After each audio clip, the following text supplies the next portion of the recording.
ke approval pupu ke pidun lo sita David abang ke alang ahut isi abang akai abang chok chidok chok chok akai je thelong chok chok lem jodam kama tha chok pana yok alang li kardom ahem kim long le delo patang thek theda lo arnam chi don nun de delo kasi bu thor alang si sopo hut solomon hut si alang li akai asap mecha da posi arnam abang chi don nun lo to ha nang pu David hut pen ke matha dam ke mang dam akam nang pen ke pachun non po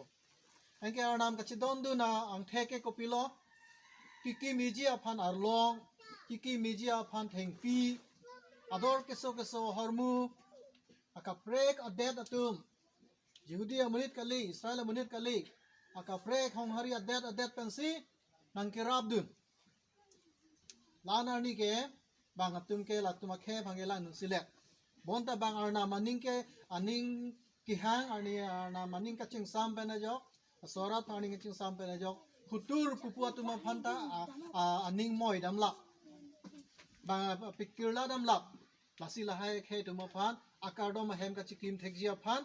ador keso asera rup ar long atheng pi bang atum si nangge thon thul an la athege Israel amoni tum jihdi amoni tum di alang rad alang di somar atum alang arna ma phan kardom ahem ki kim piji pu alang aning ke ching sam